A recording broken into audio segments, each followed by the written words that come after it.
Diabetes ಇದ್ರೆ ಸಿಹಿ ಹಣ್ಣುಗಳನ್ನು ತಿನ್ಬೋದಾ? ಇದು ತುಂಬ ಜನರಿಗಿರೋ ಒಂದು ದೊಡ್ಡ ಡೌಟ್ ಅಲ್ವಾ? ಬನ್ನಿ, ಈ ಕನ್ಫ್ಯೂಷನ್ ಹಿಂದಿರೋ ನಿಜವಾದ ಸತ್ಯ ಏನು ಅಂತ ಇವತ್ತು ಡೀಟೇಲ್ ಆಗಿ ನೋಡೋಣ. ಅಂದ್ರೆ ಈಗ ಬಾಳೆಹಣ್ಣು, ಖರ್ಜೂರದಂತಹ ಸಿಹಿ ಇರೋ ಹಣ್ಣುಗಳನ್ನ ಸಂಪೂರ್ಣವಾಗಿ ಬಿಟ್ಬಿಡ್ಬೇಕಾ? ನೋಡಿ, ಡಯಾಬಿಟೀಸ್ ಇರೋರಿಗೆ ಇದು ದೊಡ್ಡ ಗೊಂದಲ. ಒಂದು ಕಡೆ ಹಣ್ಣು ತಿನ್ನೋ ಆಸೆ, ಇನ್ನೊಂದು ಕಡೆ ಶುಗರ್ ಲೆವೆಲ್ ಕಂಟ್ರೋಲ್ ಮಾಡ್ಬೇಕಲ್ಲ ಅನ್ನೋ ಯೋಚನೆ.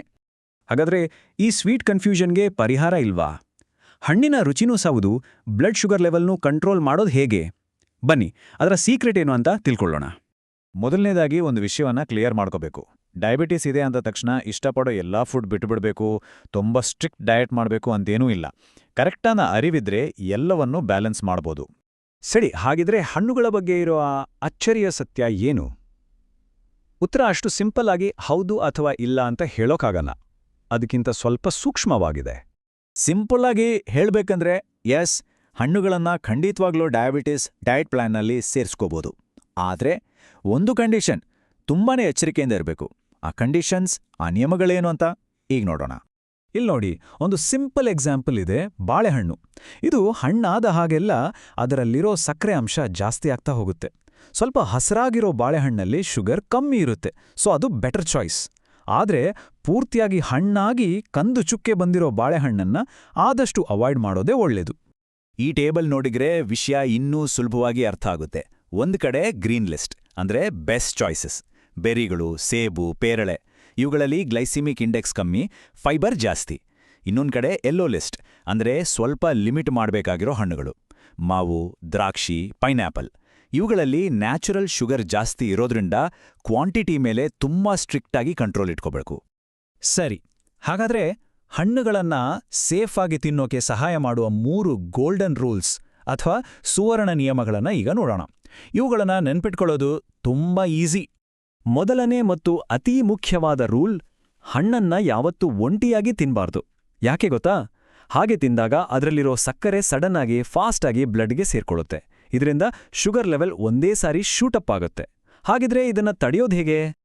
ಅದಕ್ಕೊಂದು ಸೂಪರ್ ಉಪಾಯ ಇದೆ. ಹಣ್ಣುಗಳ ಜೊತೆ ಪ್ರೋಟೀನ್ ಅಥವಾ ಹೆಲ್ದಿ ಫ್ಯಾಟ್ ಇರೋ ಪದಾರ್ಥಗಳನ್ನ ಸೇರಿಸಿ ತಿಂದ್ರೆ ಸಕ್ಕರೆ ನಿಧಾನವಾಗಿ ರಿಲೀಸ್ ಆಗುತ್ತೆ. ಇಲ್ಲಿ ನೋಡಿ, ಸೇಬಿನ ಜೊತೆ ಸ್ವಲ್ಪ ಆಮಂಡ್ ಬಟರ್, ಅಥವಾ ಬೆರ್ರಿಗಳ ಜೊತೆ ಗ್ರೀಕ್ ಯೋಗರ್ಟ್, ಪೇರಳೆ ಜೊತೆ ಚೀಸ್. ಹೇಗಿದೆ ಕಾಂಬಿನೇಷನ್? ಟೇಸ್ಟ್ಗೂ ಟೇಸ್ಟ್, ಆರೋಗ್ಯಕ್ಕೂ ಆರೋಗ್ಯ. ಸ್ಮಾರ್ಟ್ ಐಡಿಯಾ ಅಲ್ವಾ? ಎರಡನೇ ಗೋಲ್ಡನ್ ರೂಲ್, ಪೋರ್ಷನ್ ಕಂಟ್ರೋಲ್ ಅಂದ್ರೆ ಪ್ರಮಾಣ. ಯಾವ ಹಣ್ಣು ತಿಂತೀವಿ ಅನ್ನೋದು ಎಷ್ಟು ಮುಖ್ಯವೋ ಅಷ್ಟೇ ಮುಖ್ಯ ನಾವು ಎಷ್ಟು ತಿಂತೀವಿ ಅನ್ನೋದು ಕೂಡ.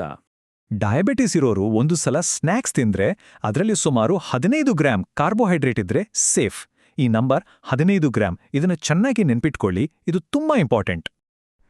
ಹಾಗಿದ್ರೆ ಈ 15 ಗ್ರಾಂ ಕಾರ್ಬ್ಸ್ ಅಂದ್ರೆ ಎಷ್ಟು? ಈ ಸ್ಲೈಡ್ನಲ್ಲಿ ಕ್ಲಿಯರಾಗಿ ನೋಡ್ಬೋದು.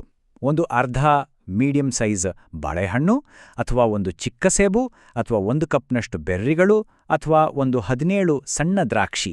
ಈ ರೀತಿ ಅಳತೆ ಮಾಡ್ಕೊಂಡು ತಿಂದ್ರೆ ಏನೂ ಚಿಂತೆ ಇಲ್ಲ. ಮತ್ತು ಮೂರನೇ ಹಾಗೂ ಕೊನೆಯ ಗೋಲ್ಡನ್ ರೂಲ್, ಜಾಣ್ಮೆಯಿಂದ ಆಯ್ಕೆ ಮಾಡೋದು. ಯಾಕಂದ್ರೆ ಎಲ್ಲಾ ಹಣ್ಣುಗಳು ಬ್ಲಡ್ ಶುಗರ್ ಲೆವೆಲ್ ಮೇಲೆ ಒಂದೇ ತರಹ ಪರಿಣಾಮ ಬೀರಲ್ಲ. ಇಲ್ಲಿ ಗ್ಲೈಸೆಮಿಕ್ ಇಂಡೆಕ್ಸ್ ಅಥವಾ GI ಅನ್ನೋ ಕಾನ್ಸೆಪ್ಟ್ ಬರುತ್ತೆ. ಸಿಂಪಲ್ ಆಗಿ ಹೇಳೋದಾದ್ರೆ, GI ಕಮ್ಮಿ ಇರೋ ಹಣ್ಣುಗಳು ಬ್ಲಡ್ ಶುಗರ್ ಲೆವೆಲ್ ಅನ್ನ ನಿಧಾನವಾಗಿ ಏರಿಸ್ತವೆ, ಸೊ ಅವು ಬೆಟರ್ ಚಾಯ್ಸ್. ಉದಾಹರಣೆಗೆ ಸೇಬು, ಪೇರಳೆ ಇವೆಲ್ಲ ಕಡಿಮೆ GI ಹಣ್ಣುಗಳು. ಸರಿ, ರೂಲ್ಸ್ ಗೊತ್ತಾಯಿತು. ಈಗ ಸಾಮಾನ್ಯವಾಗಿ ಮಾಡುವ ಕೆಲವು ತಪ್ಪುಗಳ ಬಗ್ಗೆನೂ ತಿಳಿದುಕೊಳ್ಳೋಣ. ಈ ಮಿಸ್ಟೇಕ್ಸ್ ಮಾಡದೇ ಇದ್ರೆ ಸಾಕು, ಹಣ್ಣುಗಳನ್ನ ಇನ್ನಷ್ಟು ಸೇಫ್ ಆಗಿ ಎಂಜಾಯ್ ಮಾಡ್ಬೋದು. ನೋಡಿ, 3 ದೊಡ್ಡ ತಪ್ಪುಗಳು. 1, ಫ್ರೂಟ್ ಜ್ಯೂಸ್ ಕುಡಿಯೋದು. ಜ್ಯೂಸ್ನಲ್ಲಿ ಫೈಬರ್ ಇರೋದಿಲ್ಲ, ಸೊ ಶುಗರ್ ಸಡನ್ ಆಗಿ ಸ್ಪೈಕ್ ಆಗುತ್ತೆ. 2, ಖಾಲಿ ಹೊಟ್ಟೆಲಿ ಹಣ್ಣು ತಿನ್ನೋದು. ಇದರಿಂದನೂ ಶುಗರ್ ಫಾಸ್ಟ್ ಆಗಿ ಇರುತ್ತೆ. ಮತ್ತು 3, ನಾವಾಗ್ಲೇ ಮಾತಾಡಿದ ಹಾಗೆ ತುಂಬಾ ಹಣ್ಣಾಗಿರೋ ಫ್ರೂಟ್ಸ್ ತಿನ್ನೋದು. ಹಣ್ಣು ಜಾಸ್ತಿ ಮಾಗಿದಷ್ಟು ಸಕ್ಕರೆ ಜಾಸ್ತಿ. ಎಲ್ಲಿವರೆಗೂ ನಾವು ಮಾತಾಡಿದ ಎಲ್ಲಾ ಟಿಪ್ಸ್ಗೂ ಒಂದು ಸೈಂಟಿಫಿಕ್ ಬೇಸಿಸ್ ಇದೆ. ಹಾಗಿದ್ರೆ ಈ ಮಾಹಿತಿ ಎಲ್ಲಿಂದ ಬಂತು ಮತ್ತು ಪರ್ಸನಲ್ ಕೇರ್ ಯಾಕೆ ಮುಖ್ಯ ಅನ್ನೋದನ್ನ ಈಗ ನೋಡೋಣ. ಈ ಒಂದು ಮಾತು ಕೇಳಿ, ಪ್ರತಿಯೊಂದು ದೇಹವು ಸಕ್ಕರೆಗೆ ವಿಭಿನ್ನವಾಗಿ ಪ್ರತಿಕ್ರಿಯಿಸುತ್ತದೆ. ಇದು ತುಂಬಾ ಮುಖ್ಯವಾದ ಮಾತು. ಯಾಕಂದ್ರೆ ಒಬ್ಬರಿಗೆ ಸರಿಹೊಂದೋ ಡಯಟ್ ಪ್ಲಾನ್ ಇನ್ನೊಬ್ಬರಿಗೂ ಸರಿಹೊಂದಬೇಕು ಅಂತೇನಿಲ್ಲ. ಅದಕ್ಕೇನೆ ಎಕ್ಸ್ಪರ್ಟ್ ಅಡ್ವೈಸ್ ಅನ್ನೋದು ತುಂಬಾ ಇಂಪಾರ್ಟೆಂಟ್ ಆಗತ್ತೆ. ಈ ವಿವರಣೆಯಲ್ಲಿ ನಾವು ಕೊಟ್ಟಿರೋ ಎಲ್ಲಾ ಮಾಹಿತಿ ಬೆಂಗಳೂರಿನ ಅರ್ಕ ಅನುಗ್ರಹ ಆಸ್ಪತ್ರೆಯ ಡಯಾಬಿಟಿಸ್ ಕೇರ್ ಟೀಮ್ನ ಎಕ್ಸ್ಪರ್ಟೀಸ್ ಮೇಲೆ ಆಧಾರಿತವಾಗಿದೆ. ಸೊ ಇದು ಸಂಪೂರ್ಣವಾಗಿ ಅಧಿಕೃತ ಮತ್ತು ಮೆಡಿಕಲಿ ವೆರಿಫೈಡ್ ಮಾಹಿತಿ. 30ಕ್ಕೂ ಹೆಚ್ಚು. ಇದು ಕೇವಲ ಒಂದು ನಂಬರ್ ಅಲ್ಲ, ಇದೊಂದು ದೊಡ್ಡ ಅನುಭವದ ಸಂಕೇತ. ಅರ್ಕ ಅನುಗ್ರಹ ಆಸ್ಪತ್ರೆಯ ಸಂಸ್ಥಾಪಕರಿಗೆ ಈ ಫೀಲ್ಡ್ನಲ್ಲಿ 3 ದಶಕಗಳಿಗೂ ಹೆಚ್ಚಿನ ಅನುಭವ ಇದೆ. ಅಷ್ಟೇ ಅಲ್ಲ, ಈ 30 ವರ್ಷಕ್ಕೂ ಹೆಚ್ಚು ಸಮಯದಿಂದ ಅವರು ಅತ್ಯಾಧುನಿಕ ವೈದ್ಯಕೀಯ ಆರೈಕೆಯನ್ನ ಕರುಣೆ ಮತ್ತು ಕಾಳಜಿಯ ಜೊತೆಗೆ ನೀಡ್ತಾ ಬಂದಿದ್ದಾರೆ. ಇದು ಅವರ ಜ್ಞಾನಕ್ಕೆ, ಅನುಭವಕ್ಕೆ ಮತ್ತು ವಿಶ್ವಾಸಾರ್ಹತೆಗೆ ಒಂದು ದೊಡ್ಡ ಸಾಕ್ಷಿ. ಕೊನೆಯದಾಗಿ ಒಂದು ಪ್ರಶ್ನೆ.